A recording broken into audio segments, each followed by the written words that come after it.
Bem-vindo a mais um vídeo aqui do canal. Nem preciso dizer, né? Que é sempre um prazer muito grande receber você por aqui. Você não é inscrito ainda?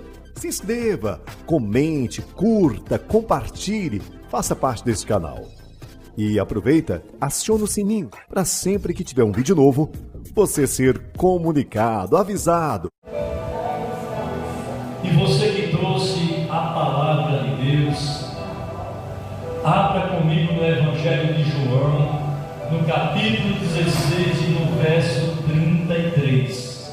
Estas coisas vos tenho dito para que tenhas paz em mim.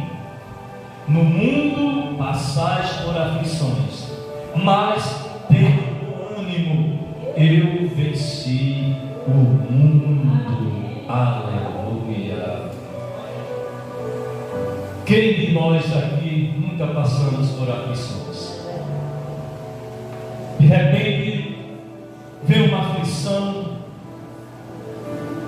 que nós nos preocupamos bastante com aquele problema que surge diante de nós, mas o erro nosso é focar só naquele problema e não focar na solução para aquele problema.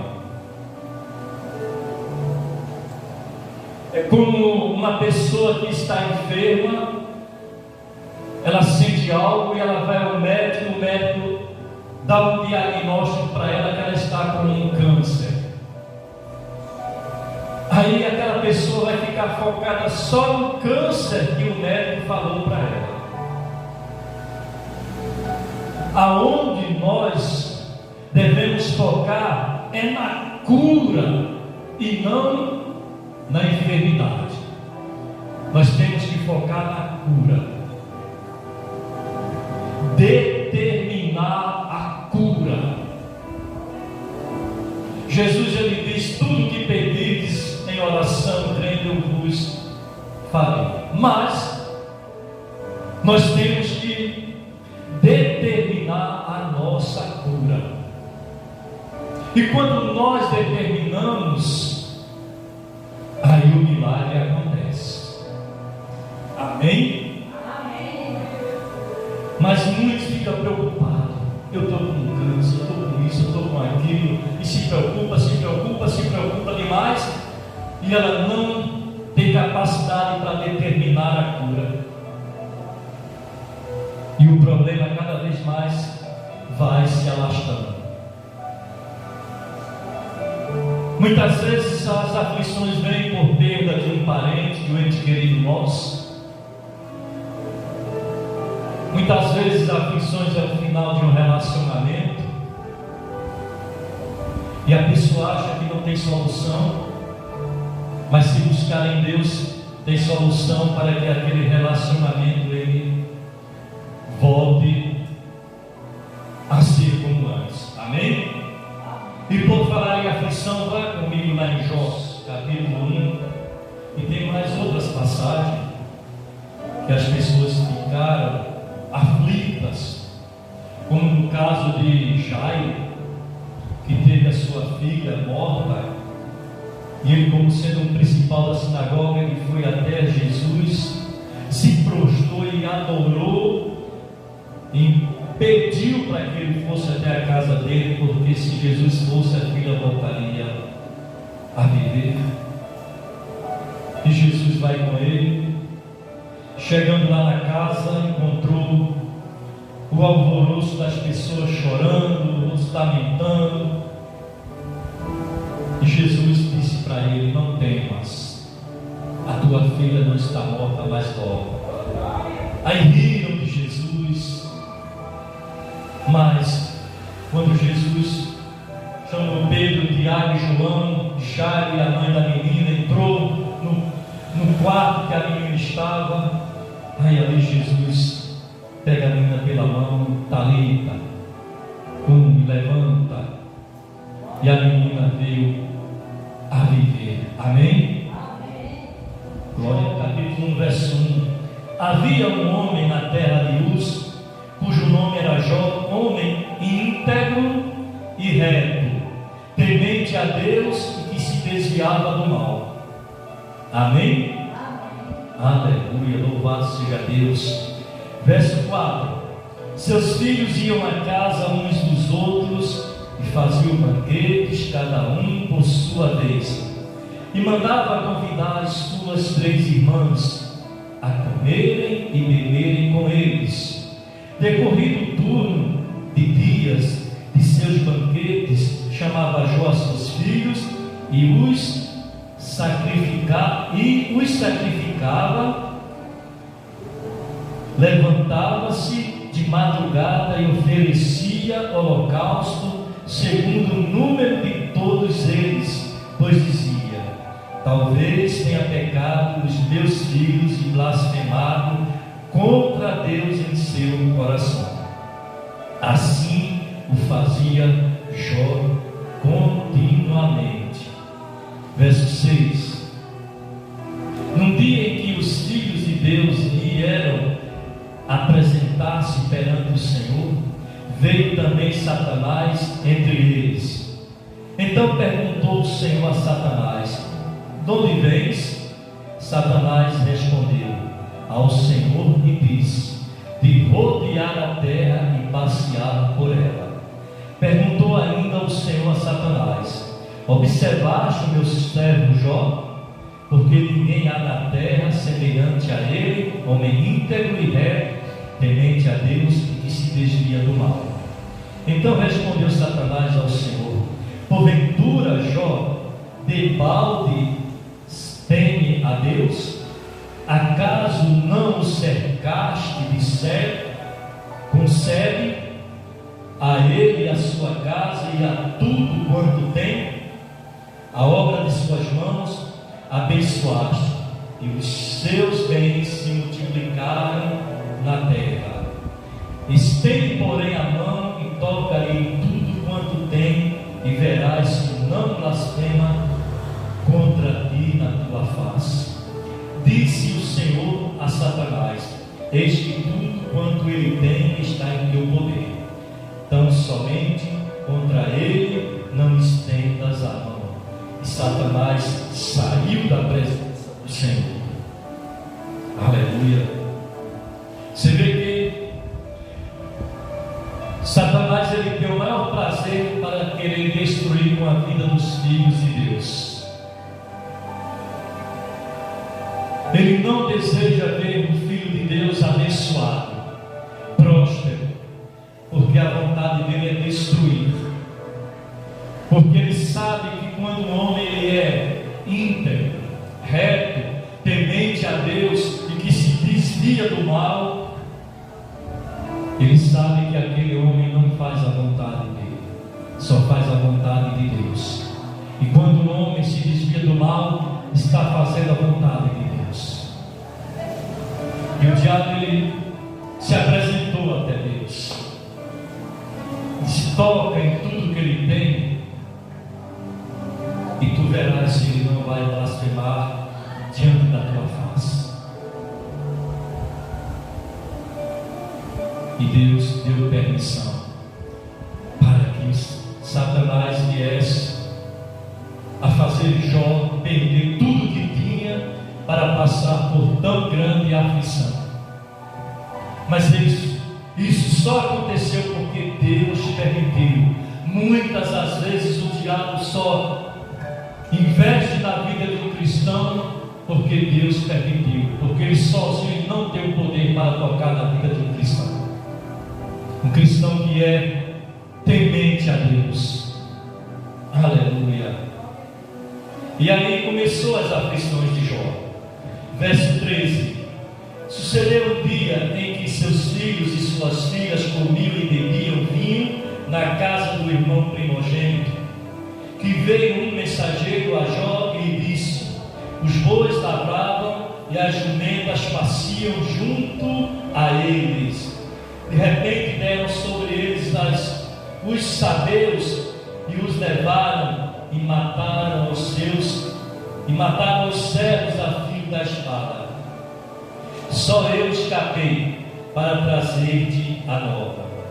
Falava este ainda quando veio outro e disse: fogo do céu caiu, fogo de Deus caiu do céu e queimou as ovelhas e os servos e os consumiu. Só eu escapei para trazer-te agora. Falava este ainda quando veio outro e disse: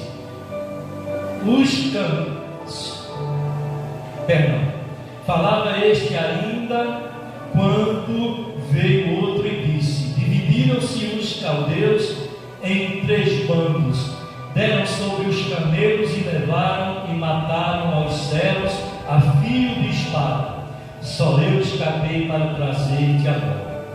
Também este falava ainda quando veio outro e disse: estando teus filhos e tuas filhas comendo e bebendo vinho em casa do irmão primogênito, eis que se levantou grande vento do lado do deserto e deu nos 4 cantos da casa, a qual caiu sobre eles e morreram. Só eu escapei para trazer-te agora. Então Jó se levantou, rasgou o seu manto, rapou a cabeça e lançou-se em terra e adorou, e disse: nu saí do ventre de minha mãe, e nu voltarei. O Senhor me deu e o Senhor tomou. Bendito seja o nome do Senhor. Aleluia! Em tudo isto Jó não pecou, nem atribuiu a Deus falta alguma. Olha que situação, que aflição Jó passou a enfrentar. Veio o primeiro, veio o segundo, veio o terceiro e veio o quarto trazer as más notícias para Jó.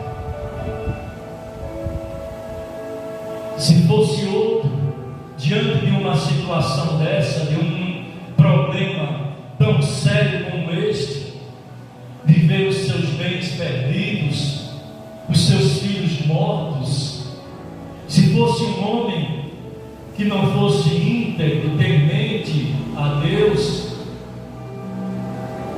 e que se desviava do mal, a opção dele era morrer. Era morrer. Porque é uma pessoa que tem tudo na sua vida, não lhe faltava nada, e do nada mesmo, ele perde tudo de uma vez. E quantos não já fizeram isso, que tinham tantas coisas, acabaram perdendo tudo de uma hora para outra e se suicidaram, tiraram a própria vida. Por quê? Porque o coração deles estava tão somente nos bens que eles possuíam, mas o coração de Jó estava voltado para Deus. Ele se desviou do mal que poderia ter feito, dar cabo à sua própria vida.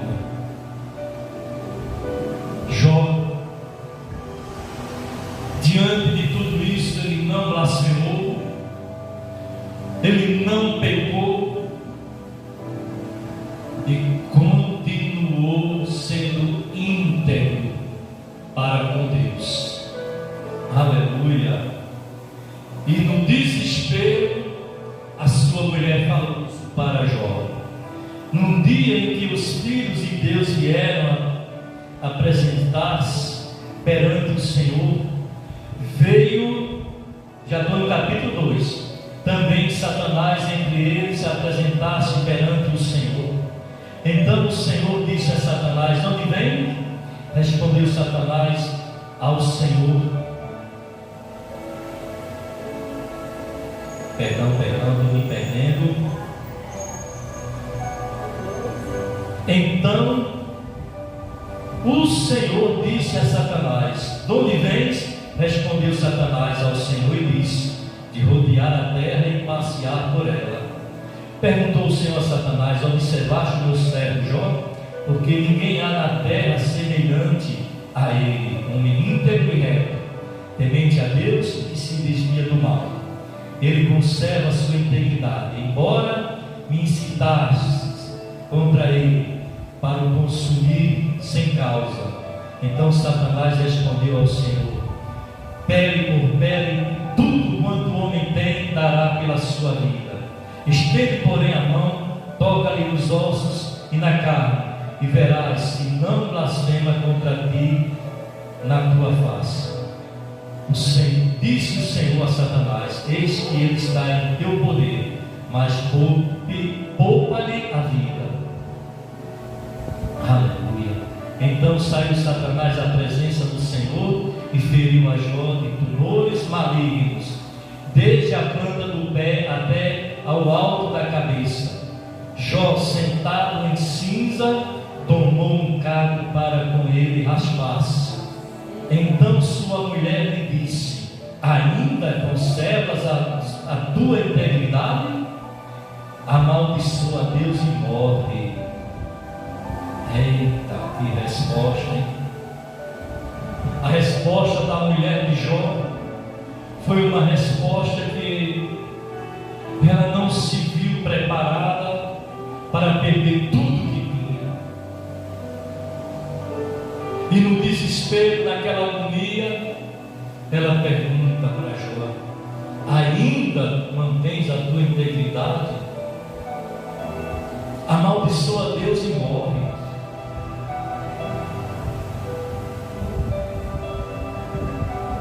E Jó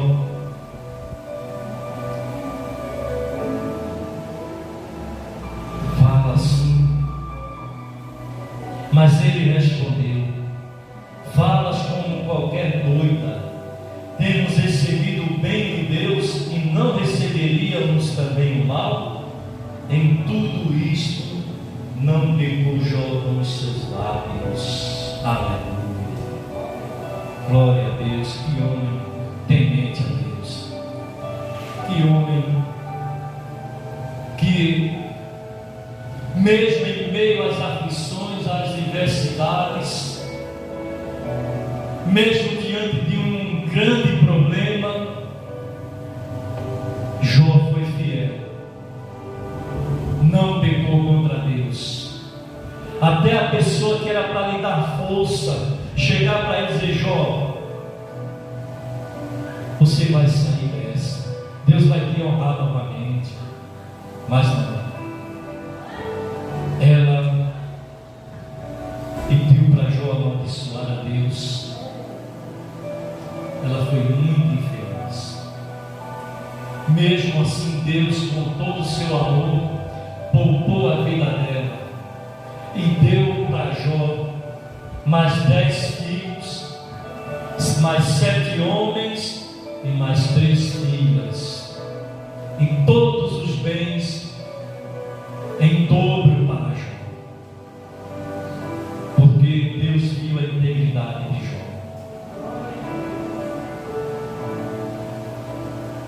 E Jó não perdeu a esperança em Deus. Ele sabia que Deus era autossuficiente para livrar ele daqueles tumores, o qual ele se raspava com cacos de telha para diminuir aquela coceira, aquelas dores, e não questionou a Deus porque tudo aquilo estava acontecendo. Ao invés de questionar a Deus, ele adorou. Aleluia! E quando o homem adora a Deus, quando o homem se prostra diante do Senhor e o adora, aí Deus abençoa poderosamente a vida da pessoa. Esse hino é muito lindo. Jó, como pode ainda adorar, se não tem motivos para cantar? Abandona esse Deus e morre, mas não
você de todas as aflições pela qual você está passando. Mas se você não adorar, aí você vai continuar vivendo em aflição. Eu sei, muitos pensam que os cristãos não passam por lutas, nem por batalhas, nem por aflições. E muitos ainda são ousados em dizer que não passam, mas passam. Todos nós passamos por aflições.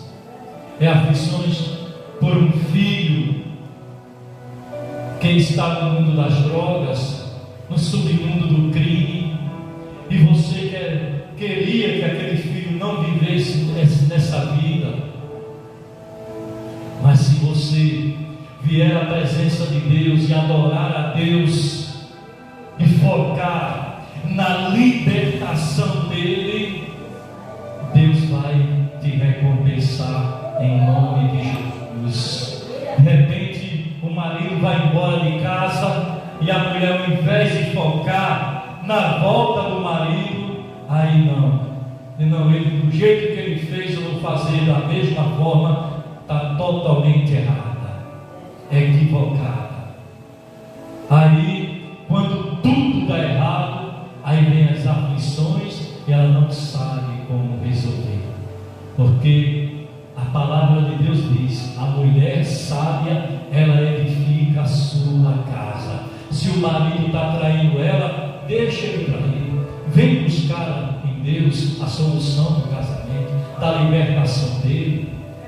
Clame a Deus, adore a Deus. Não vá pagar o mal com o mal, mas venha buscar a Deus. Porque eu conheço pessoas que já fizeram isso e hoje estão vivendo numa grande aflição que não era para estar vivendo. Por quê? Porque não focaram em resolver o problema. Não buscaram a Deus, não adoraram a Deus. Aí quer que o problema seja resolvido de uma maneira totalmente inadequada.